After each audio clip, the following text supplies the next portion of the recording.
being recorded so I don't mess that up. I've done that before. So A family excited to show? see everyone. Sorry. What was that, Paul? Is this a family show? Sorry. This is a family. No, wait, maybe not. Maybe we can, yeah, we PG Is rated that or we going Jenny? on? Jamie, Jenny's here. Jenny's here. Is Jenny, she in Puerto Jenny Rico? from All the way Block. from Puerto Rico. Oh my God, we got Puerto Rican in the house.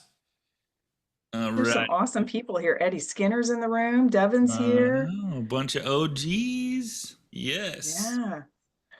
All right, everybody, welcome to the RETR Morning Show. So excited, as always, to hang with you guys first thing in the morning, get this party started, get the day started with energy and passion, whatever else comes with it. Today, I have a special guest and a special friend, Tony Taylor. I'm gonna spotlight you if you don't mind.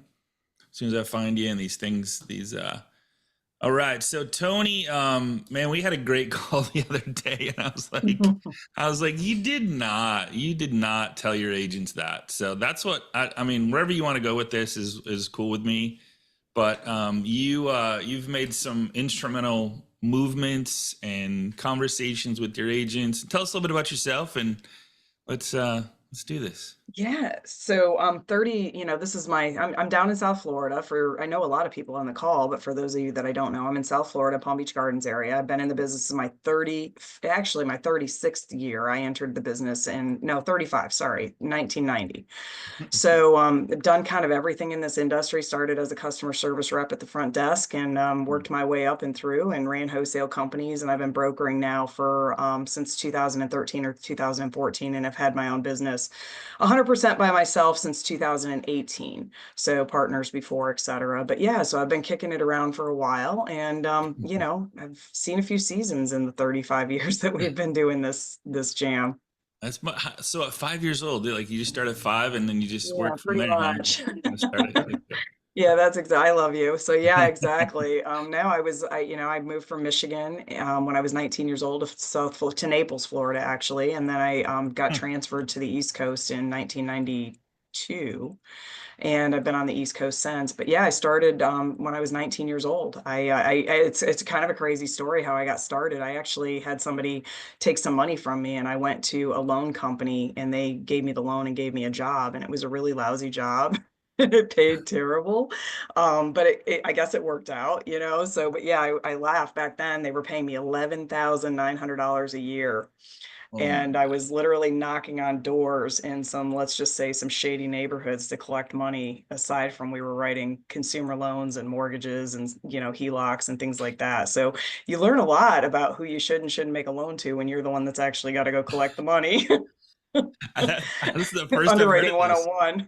Of all the time we spent together, this is the first I've heard of this one. So this is a pretty Oh, cool. it's some crazy stuff. I was knocking on doors in, if any of you know Fort Pierce Avenue D, back in the, 1992, or Immokalee, Florida, which is a lot of migrant workers. And it's, I can't imagine, to be honest, I can't imagine letting my kid at 19 years old, but my parents didn't have much say in the matter.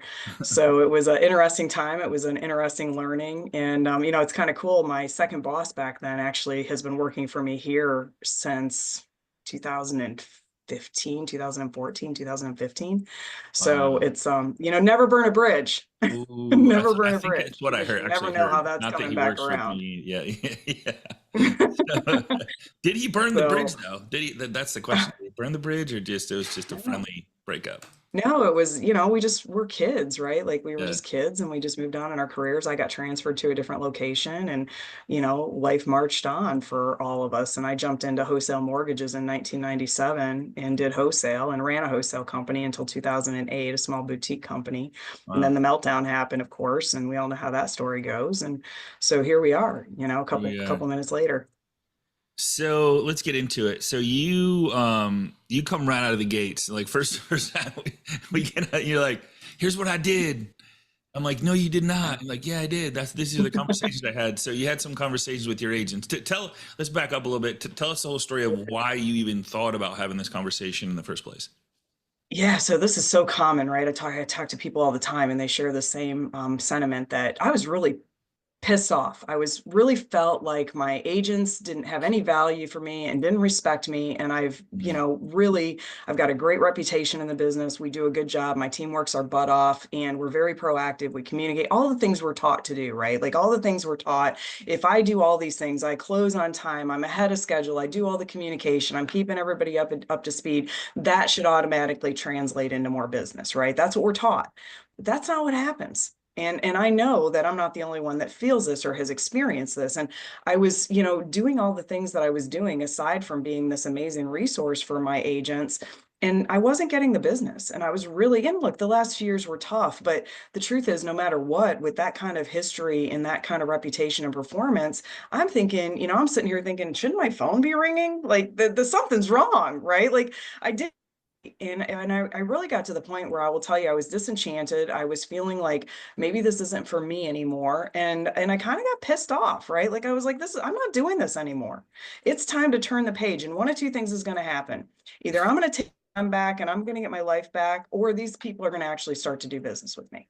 And I'm gonna start to approach things differently. And I do a lot of, I'll tell you, like I self-reflect on everything that goes on in my life. It doesn't matter what it is.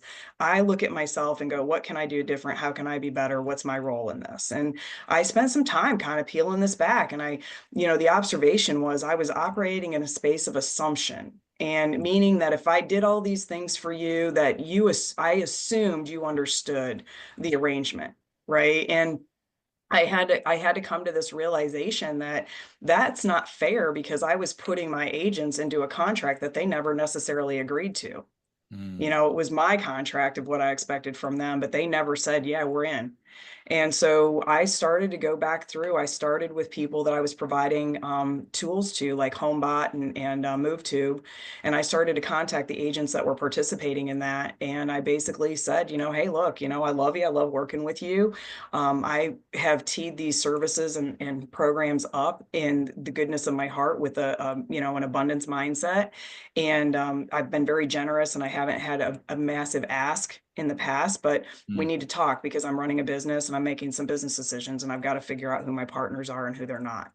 And so let's sit down, let's have a conversation, see whether there's an alignment here for us to continue. And so everybody agreed. I never had anybody say no. I had a couple people, you know, and I would lead with like, are you even using these tools? You know, because depending on if they even wanted these tools, it might have changed my dialogue with them. But then when I would get them face to face, we would kind of go through, you know, what am I doing good for you? What do you not like that we do? Is there something you think we should improve? And then how are you using these tools? And do you see them to be valuable? And then I would ask them, you know, what their priorities are going into, you know, the next season, chapter, month, whatever their business looked like and what they really wanted to accomplish. And then I literally was like, well, look, here's the deal. If you want access to me, if you want access to these tools and resources, here's the deal. You have to be a committed partner of mine. And what that means is that means that you have to introduce me by three-way introduction to all your buyers. You need to introduce me by three-way introduction to your sellers, and you have to agree to meet with me face to face in no less than once a quarter. That's the deal. And if you don't want, it's all good. I love you. I'm still going to love you no matter how we walk out of this meeting today. But if you want these tools and resources and you want access to me, that's the contract. So, And yeah. just to clarify this, because I mean, this gives me chills because I think this is so powerful. Three-way communication. Explain that piece. Yeah, so no more, here's a name. Oh, I gave your name to somebody. Oh, they didn't call you. None of that. That's off the table.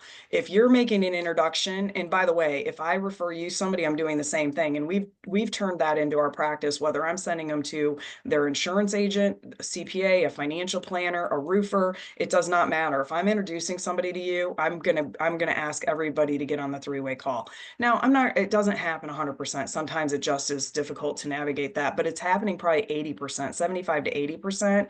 And what I will tell you is the clients that are coming to us under that strategy is they're so much stickier. I think the client feels like, hey, this is a respectable relationship, you know. And there were times where we've had people that I had one of the first agents that I met with said, you know, she was like, gave me the whole, I have to give three people's names out. And I was like, you know, that's bullshit, right? Like that's bullshit. But I said, okay, I go, let's say you got to give three names. I go, let me ask you a question. would you be comfortable doing this? You tell your client, I'm going to introduce, I have tons of people in my arsenal. Great. But I believe this company, this team is the right fit for you. And I want you to start here. Let's do a three-way call. I'm going to introduce you to them. If at any point you don't think that they're the right fit, you come back to me and I'll partner you with somebody else. Are you good with that? And that's how she's leading those three-way introductions. Well, guess what? When they do that three-way introduction, I edify the heck out of that agent. And I mean, to the point where the agent's like, they now want to do the three-way because they want every one of their clients to hear what I'm saying. And I don't lie about anything. I emphasize what I know to be true about that person's personality, style, experience, etc. So I lean into that. I edify the heck out of them. They leave feeling like, wow, these guys really have my back. They really are functioning as a partner. And the client feels like they were treated like a VIP instead of like yesterday's news. And so it's controlling the transaction, it's controlling the engagement without coming across like a controlling person, right? And I It's want to clarify, elevating. this is a big point, and I want you to touch on this just a second, like the edification. So like, because that is, we don't get that enough. Like when you get it from a third party, it's 10 times more powerful than saying it yourself. I'm the greatest, I'm the best. Yeah, But you get to say yeah. it about that agent. Yeah, tell us how that goes. Yeah, like it depends on the agent because I really do customize it. It is not one line. It is not a, one size fits all. They all have unique gifts, personalities, etc. And so, an example for this one agent that I have, who she really is extraordinary. She's one of the best negotiators that I work with. So I really lean into that. I'm like, how do you know her? And, they tell that story and I'm like, well, I don't know if you know, because a lot of times for her, she's really good at her sphere of influence. So it's her kids went to school with, whatever, it's however she met them. It's not usually through some kind of a real estate thing. I'll say, well, I don't know if you know this about her, but her background was education. She was a teacher and she is one of the most organized agents I have ever worked with. And she is one of the best negotiators because of her organization skills. She knows what she's doing and she is able to do things for people and transactions that I've never seen any other agent accomplish. You could not be in better hands. So it's a really powerful edification. It's not a fluffy bullshit. They're a nice person. It's I'm digging into things that I have personally witnessed with that agent and I'm leaning into that. And obviously my relationship and my experience with agents is different. Every one of them is unique. So some are going to be a little bit stronger than, others for that reason. And, like the truth is there's some that I really like, but they're maybe not that great, right? So I'm going to have to temper that a little bit because I'm not going to lie. I need it to be authentic. And here's the other piece of that. One of the things that ironically she had shared with me when we met was like, she goes, I hate how you hand your file from yourself to your team. It's just not smooth. And I was like, okay, that's so funny that she had brought it up because we had made the decision in my team through this process that I was not doing a good enough job at the edification. And I'll share something with you. This is actually kind of funny because in my team, when we were flushing this out, my team said, what were we taught? Many of us come from an environment we were taught that our associates that work with us are supposed to say, hey, Scotty asked me to call you, Paul asked me to call you, Paul, well, how can you give your team ownership if they're always hiding behind your name? And my team actually said to me, well, you always tell us that I called for Tony. Mm. And then we can't figure out why they keep calling Tony back. Right. Like, so now I say to them, when I'm going through that consult, because usually the agents stay on the phone call for that consult with that person. So Wow. one of the things that I say to them, and Scotty Campbell, he's not on, I know he was on your show yesterday, and Scotty's awesome. Scotty, had shared with me this, don't get them off the phone without the next appointment being booked. And so we kind of employed that with everybody. Like we do that with agents, we do that with customers, we do that with everybody. And so when we say to them, hey, our smoothest transactions, the clients get us their documents in 24 to 48 hours. Is that realistic for you? Yeah, no problem. I can have my docs to you by Thursday afternoon. Amazing. Friday, at what time between 2 and 4 can I get you on the phone so we can review your qualifying? Well, Mm. I can do 2:30. That's fantastic. Well, look, you're not going to be talking to me on Friday at 2:30. You're going to be talking to Kathy and my team and here's why you're talking to Kathy and not me, because Kathy's amazing. She has all the relationships with my investors. She knows the program guidelines inside and out. She is absolutely the best person to make sure that we secure you the best possible path and the smoothest transaction. And I want you to talk to the best person. So you're going to be set up with Kathy at 2:30 on Friday afternoon. And then we wrap up the call. Well, all of a sudden, there's no Tony this, Tony that. It's where the hell's Kathy? And so it gives them the ability to now take the ownership of that relationship and not have it be this wrestling match or feel like this handoff was just, half-hearted, or, like they really felt pushed off versus, handed up to the next expert. Unbelievable. And it sounds like you've done this a couple times, like maybe Yeah, one or two once or times, twice. once or twice. So We is there any really, pushback? Yeah. Scotty shared with me too in last fall. I forget when it was exactly, but he shared a book with me called Exactly What to Say. Mm, And I read it, like I was listening to it. And for those of you, I know not everybody likes a book. I turned it on like, Audible or something on a Saturday morning when I was putzing around. And I listened to it. It's an hour and a half or something, right? And I literally got probably a third of the way through it. And I went online to Amazon and I ordered it for everybody in my organization. And I was like, love it. Monday, get ready, because we're peeling this thing back and we're going to work on this thing. And we really started to study the terminology and the words, and it's changed. Life has evolved and we've got to evolve with it. We Mhm, cannot think that what we said 10 years ago is going to work today with the clients today, with the psychology, whether you're dealing with first-time home buyers, millennial, it doesn't matter. We have to change. We have to be better. And those words were something that was really important. There was these little minor adjustments that we started to make through the application and the adoption of the words in that book that we try them on, right? Like we didn't get it right the first time, but we tried them on and we started to really design our conversation and our consultation in a way that we could manage expectations, we could capture the client, and the stickiness has changed dramatically for us with these people. It's just mm, so different now when they come in. I've increased our retention rate over 15%. mm. We're getting the referrals, our business ticked up. I was struggling like everybody last year, really, wrestling through making it, but not happy with where I was. And we just are, March and April this year, we came into some really good months, and I have no reason to think that we're not going to continue, because we're going to continue to deploy these practices. So it's, now I'm looking, okay, we've kind of got this figured out. Now I'm looking at the loan officers that work for me and I'm going, okay, I'm going to build this so that I can help them replicate that. And then the piece of it was that I think layers into, Scotty, that's super important is, the unique selling proposition. Every one of us is a different person, has different gifts, has a different background. And it is absolutely ignorant to think that we should all be saying the same thing to every person out there. Every one of us should have something different about who we are and how we do this. And you got to Mhm. flush that out. You got to figure out who that is. I love the word consultation. We consult everybody. When I meet with or collaboration, when I'm meeting with an agent, it's a collaboration. It's let's figure it out. And, I think that's the thing too. And I'm sure there's other people here that I would go into a meeting and I was like, oh my God, they're going to want me to do flyers and open houses. And I'm like, I'm busy enough running my own business. I don't have time to run theirs. And I Mm, felt like that was the only way that they were going to work with me. mm. So, I look back at it and clearly I had some more dots to connect with my self-worth and my own personal value to be able to shift out of that space. Yeah, unbelievable. So Garrett brought up my next question. So he says, have you had any pushback to stop speaking with you after directly telling them what you want in a relationship? And not only that, No. talk about the one you said, sorry, you don't have anything to, well, I'll let you say it, Oh, but yes. yeah. I had an agent that called me and wanted me to sponsor him in Homebot, and I pulled up his stats in RETR, and he had, I think, one deal closed in 2 years. Mm, And we were talking to him, and there was something that he said a couple things to me. He said, I don't need to talk to you. I just want your Homebot thing. And I said, yeah, well, time out, Sparky. I pay for that. So like, let's have a conversation, because I'm not running a nonprofit. Right. Let's have a conversation and figure out whether we're in alignment. And there was something that he said to me when I was talking to him.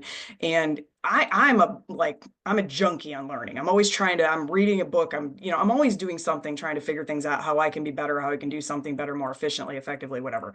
And he said to me, I said, well, what's going on with your business? I'm looking at your numbers. And he's like, oh, yeah, it's been tough. And I said, well, do you read? And he goes, no, I got an MBA. I already know everything. And I was like, I don't want to work with this guy. This is not my flavor, right? And I said to him, I said, with all due respect, you probably do know a lot of things, but are you practicing those things that you know?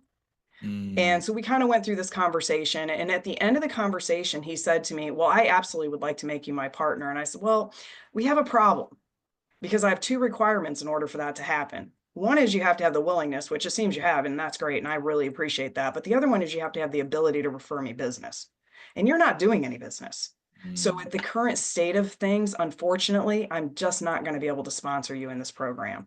You know, feel free to check back in 6 months. If something's changed, I'm happy to revisit. But in the current environment, I'm sorry, I just can't. I'm running a business and I can't allocate resources to people unless there's the opportunity and the willingness and the ability to actually do business together.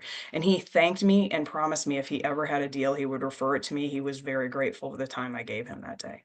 Wow. I wasn't a jerk, you know, Love it. like I No, I wasn't, know that was very everything was respectful. done in a way Mm. that I just was being self-respectful. I wasn't coming at it like, like you're a loser and you're not producing or, some Yeah. crazy thing like that. I really was like, I just kind of leaned into it and I said, look, I'm just really going to urge you to, you got the MBA, which is great. Um, lean into understanding that just because you learned it, you're clearly not doing everything or your business would look different. And you may need a refresher, and there's a lot of amazing material out there that you could lean into if you want to. If you don't, if you're happy where you are, then keep doing you. Like who am I to say? Keep doing you. But if you really want to do business, then you're gonna have to figure out something different than what you're currently doing because it's not working. I would have, this is kind of a funny one. I would have said, hey, why don't you get a PhD? Poor, hungry, and desperate. No, because then I'm gonna have to call a doctor when I call him. I love it. Exactly. I'm not running a nonprofit. Yeah, that's funny. I love it. I got that one from Tony. It used to be on The Apprentice. I got to meet him one time, and that was his one line. He's like, "I got a PhD," and he'd pause, awkward silence, and he'd go, "Poor, hungry, and desperate." So, Yeah, no, it's funny. I think, what I would tell anybody, and I don't, agent, loan officer, it doesn't matter. We're all the same and it doesn't matter what industry. And I think that's the cool thing about this. What I've figured out is this works across every industry, right? And I think that the patterns, the habits, and I don't think I'm alone when I say this. My self-esteem and my self-worth, that's been a journey for me and it's been a mm, struggle. It's been something that I've really had to work really hard. I look back at different times in my career. I mean, I think I made a joke with you yesterday or yeah, I was talking to somebody, they said something about our 20s and decisions, and I was like, oh, I wish I had that knowledge then. I would probably done some things a little bit differently. But I think that we have to understand that it's a variable, yeah, right? And you have to, if you want to make it better, and here's what if I had a superpower, I would help every human being see the things I see in them because mm, I know there's magic in every one of us. It's just different. And I had imposter syndrome. I wanted to be like everybody around me. I thought if I wasn't Suzanne Downs or Paul Dolan or whatever, whatever, that I wasn't doing it right or good enough. And mm, I'm not them. I'm different than them and my gifts are different than them. And I think that, like when I go to work with my team and I'm starting this program, I'm starting with my loan officers, I'm calling it Ignite because I want to ignite their business is that, the front end of that is going to be helping them all find their unique selling proposition. It's mm. going to be different for every one of us. And it's not a script. It's who you are. It's what's important to you. And I think that leaning into that stuff is going to be super, super valuable. Tony Garrett, he says, what was the tipping point to call on your? Because I think like you're at a different position than other people. Like if you're closing 4 to 5 loans a month, would you have that same conversation? I mean, you guys I are. don't care if you're closing one loan a month or 50 loans a month. I think that if you are not getting what you want out of these relationships, that's when you do it. And I think that, and Kathleen, not enough is the answer to that. Mm, I mean, this is kind of stupid to say, but I'm caught up in running a business and HR and whatever and whatnot. So I still haven't gotten through everybody that I know that I need to make those phone calls with. So I'm still going through it. It's a process, and that's the other thing. Like we've kind of been hammered, make dial for 3 hours a day and do all. No, you know what? What difference does it make if you make all these calls and nobody's picking your phone up? Then you might as well do something else. Because honestly, I personally, especially if you struggle with self-esteem and self-worth issues, call rejection is real. And honestly, I equate it to trauma bonding. If you're really going and getting your teeth kicked in, and I know that sounds like, is that overused today? I don't know. I don't think it is. And I think that that demonstrates like you've already got these issues. And now you're telling me to call a bunch of people that haven't picked up the phone from me in 4 months. And I'm supposed to double down on that? No, do something different. That's not getting you to feel better about yourself. And it's not changing your relationship and the dynamic. So the call goes very different for me, man. Like, I'd love to meet with you. Let's do some collaboration, see whether or not there's any synergy here. And if there's not, then no big deal. Let's move on. Because it's not, everybody is not going to be a fit for you, and that's going to be okay. And I didn't operate like that. I operated with, I got to convince this person that I'm the person they should be working with. And it was very empowering to start to say to people, yeah, I'm going to have to turn these things off. And I've turned them off. If you don't take my phone call and you're using my systems that I'm supporting you in, I figure one of two things will happen. I'll turn you off and you'll call me and ask me for help with login, or you didn't want to work with me, and that's okay. Like, it's out of my way. I got the time back. I got the time and the money back. I'm not looking for you. I'm looking for the people that there's synergy with. There's something lacking for us there. Any So questions for Tony? She's crushing it. So, like, if somebody asked how many agents do you work with? I mean, you got a pretty good sized team. So, yeah, I don't even know the answer because I okay, don't, and I should. I know that I revolving door. should. Metrics is always on my be better at it, right? That's always on my thing. But I don't. What I can tell you is that now, when I have those appointments and they've agreed that we're going to take on that partnership, they go in my calendar before I leave that meeting for my next appointment. So I know that my calendar, and it's funny because I had one guy, I was like, well, here's the deal. And he was like, okay. And I said, so when do you want to schedule that next appointment? He goes, is next week too soon? I was like, well, Yeah. okay, let's go That'll get- next week, right? Like, he's feeling like he's getting something. And truth is, that particular agent didn't evolve into business.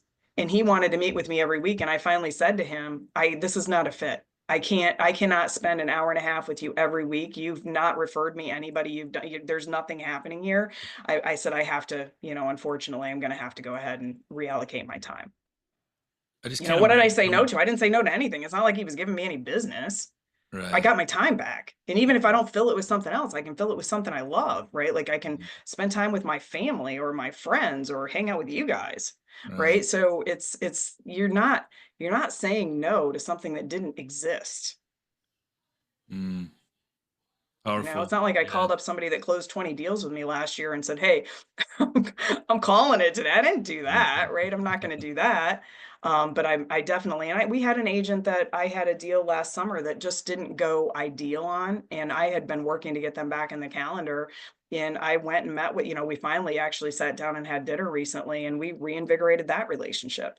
I'm like, guys, I think, it's funny when you get an agent that will be honest with you. You can use that with your other agents that are afraid to be honest with you. Hey, I met with another agent and this is what they shared with me, and I want you to know I've addressed that. Did you feel that way about my organization? And some have said yes, some have said no. But I'm like, I want you, so I don't hide from that. I'm a human being. We're a business, we're progressing, we're always working to be better and always striving to be better. But I think sometimes calling it out and going, hey, I felt like that was an area in my organization that wasn't as ideal as it could have been. We fixed it. And this is how we did it. I think you're going to enjoy it much better. And the reception has been super positive. I can't even imagine what this is going to turn into for you, Tony. Like how you've taken control of your business and instead of let your business control you. I mean, that's really what this boils down to is you've taken a different stance on who you are, I mean, you're so respectful of the whole situation, but let's get real, right? About whether you're doing something or not, whether you're just using the tools or not. What is your login? Tell me that first, that you even know your login, that you're using it. So it's just a powerful, it's got to be a freeing. I mean, I don't know about you, but I feel free. I don't know about anybody on this call, but I feel free just being on this call, like from what you're saying and how you're handling your business. So congratulations, my friend. Yeah, I think that here's what I would tell everybody in that regard is that I'm happy again. Like, forget the byproduct is the business. I was questioning whether I needed to call it. Like, maybe I'm too many years in this business and maybe it's time. And I'm reinvigorated. I'm excited to come to work. And I'm excited the things that we're working on and collaborating with people. And so it's made it fun again. Good stuff. Good stuff. Any questions for Tony? Yeah, Tony, John Camps here. How you doing? Thank you so much for your time today. I just wanted to know if you could elaborate a little bit. I have Homebot, with the company I work with, and I do tons of business with agents. I struggle a little bit. Like, I've got 2 or 3 signed up on it. Like, what do you, like, do these agents that you're using love Homebot? And like, what are Some you doing to do. get them in? Like, and are Some they do, some utilizing don't. it? Some do, some don't. I don't think you have to have those systems to get these relationships. I think that if you like them and they work for you, then use them regardless. And if somebody comes in, what I always say, I just had an agent I kept getting the invite to listing reports. I don't like listing reports. I'm not going to use it. And I called my agent. I happen to know this agent really, really well. And I called her up and I go, why are you asking me to sponsor you on listing boost or whatever it was? And she told me, well, somebody came to me and I was like, she works a sphere of influence like nobody I've ever seen before. I go, this is a distraction for you. You don't need this. Get back to your database. And at the end of the call, we talked for a little bit and we're friends. And I said, you're so good at this. Like, this is not, I said, you know how people get to websites? You have to drive them there. So what's the point of having an individual website if nobody can find it? It's just some misconception that it's going to change your business. It's a shiny object. I said, you're amazing at working your sphere. She finished the call. She was like, oh my God, I'm so glad I called you. Thank you so much. You saved me money. You saved me time. You had, like, those are the kind of like real, don't be afraid when you identify something in somebody and you see a gift in them. Don't be afraid to help them see it or be reminded of it themselves, because we all have this, oh my God, I have shiny object syndrome, right? Like, it's going to make my life easier if I do this, it's going to do that. If it works for you, then use it. If somebody else wants it, great. Don't shove it down their throat. Don't, like, this is it. I think that it's really important to stop leading with our agenda. You have to understand what their priorities are. You have to understand what their focus is. They don't need somebody to come in and take them off their focus. And sometimes offering up tools like that, that's all it is. It's not really going to be, everything works if you work it. But if your agent has a different focus and a different committed plan, then you're not being fair to them by redirecting them off their committed plan. Now, if they don't have a plan, if they're not working anything, then maybe you have a conversation, but it's not a guarantee, because no matter what, they're going to have to put time and effort into it. Flipping the switch does not equate to business. I think we think a lot of, and you said this earlier in the call, you said, I thought that by giving people this stuff, it would just automatically turn into business. Law of reciprocity, that's what we're taught, right? 100%. But I think about it in every relationship you have in your life. If you're feeling frustrated, ask yourself, are they breaking a contract that they agreed to, or are they breaking a contract that I put them in that they didn't even know about? Because often that's what it is, right? Like, we expect people to show up and we've never had that conversation about what does that mean? And I think that especially in business, it's a very easy space to go out there and say, what does it look like for you? What do you, I've had agents that are like, you call me too much. Stop calling me all the time. I love you. I'm going to send you business. I don't need you to call me every week. Thank you. Whew, that cleared my deck, right? Like, but I think that's actually a common thing. I think that the number of calls that we were putting out, that we were taught to put out, is stupid. And I know that that's not going to be popular opinion by some people out there in the industry, but I don't care. I think it's wrong. I think that you should be worried about the quality of your engagement and the conversations that you're having meaning and moving the needle. And to make a dial so you can look at your spreadsheet and go, I made X number of phone calls. I just think it's a problem. If you Amen, had all Tony. these phone calls and you didn't connect with anybody and you had no quality conversations, then you might as well have gone to the beach. It's nice out today. Go do some reflection. So refreshing. Amen, Tony. Seriously, just preach it. I could sit here and listen to you all day long. Well, thank you, because I like idolize you, Devin, so that means a lot to me. I appreciate that. We all look up to Devin, man. He's kind of a stud, right? There's a lot of studs in Stop this it. room. I'm a guy. There's a lot of amazing people on this call. There's a lot I've of said it amazing before. Listen, like, I'm a stud too, Devin. I just don't You have the are, same. It's no a different question. stud. This is a room full of goats. Let me tell you something. No That's why I shit. come here every single day. Yeah. It's Tony. fun stuff. I think if there's people that know more of my story and like, we all have a story, right? But I'm really passionate. I don't want to just change my business, but I really do want you guys to hear what I'm saying and figure out for you how you can take some of these things and learn. And it's self-reflection, is where it's going to start. And I just want you to know that I promise you, you have everything inside of you you need. You just have to become aware of it. You have to uncover it. It's hidden right now.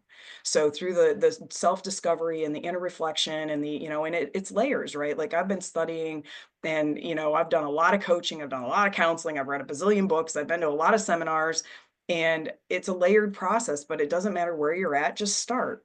Because the longer you wait to start, then the longer it is down the road before you're going to see the benefits of it. But the great thing about it is, no matter what you're doing, if you're improving who you are as a person and your self-worth and your self-esteem, it will show up in every corner of your life. It doesn't just show up where you went to seek the improvement. It will show up everywhere. So that's amazing. I'm not short of words that much, but I got nothing. Like this it's been an amazing call. Like, oh my God. I'm gonna re-listen to this one again actually, because Tony, you bring so much life to people and inspire people and influence people. You're just an amazing person. So thank you. I'm honored to call you Thanks a friend. for having me. Yeah, thanks for being here. I love talking about this stuff. I think it's important. I think that we need a space. I loved when you came out with the room and you were like, we're going to get raw. I'm like, we've had enough bullshit. We've had enough smoke and mirrors. We've had enough, you know, fear of speaking the truth. We need a space that we can be honest, and so that people know they're not alone, and that the same things I've experienced, I know there's people on this call that have been through it, are going through it. So Garrett goes, do I got to refer you business to get a connection on LinkedIn? Hey, it's worth it. Let's have a collaboration phone call. Let's There you go. let's see if there's any synergy, Garrett. There you go. That was good. That was so good. That was good. All right. Okay. All right, everybody. Tony, love you, my friend. You're amazing. Love you. Please Thank you. keep doing you, be you. And man, you just keep changing lives and keep us, man, you're welcome back anytime. I think we could just have you on every day, and I just kind of sit back and drink my coffee. Is there a microphone we can drop, Scott? Can we drop a mic like right here? I was like, no words, mic drops. Like, I would need about 100 mics for this call. So yeah, like, it's like, God, you guys are too kind. You're too kind. I appreciate it. Thank you. You're awesome. You're awesome. Thanks for being here, my friend. Thanks for taking time out of your day. Keep doing it. And same time, same place tomorrow. Hey, everybody, John Hinks is going to be in the house. If you don't know him, you soon will. He's an amazing guy. He's one of the biggest teddy bears you'll ever meet. And just don't piss him off, okay? So if you're coming to the call, be nice. I want to keep him as a friend. I don't want him as an enemy. He's a really big dude. So he actually played professional help me out here, Tony. Rugby. Professional rugby. I don't know. I mean, he's Yeah, tall, so I'm professional assuming rugby. basketball, but that might be a little bit Rugby. stereotypical. Yeah, no, he's professional rugby. Yeah, man, he was a baller. So good stuff. All right, guys, have an amazing day. Be safe, and we'll see you on the web. Take care, everybody. Let's go. Let's do it.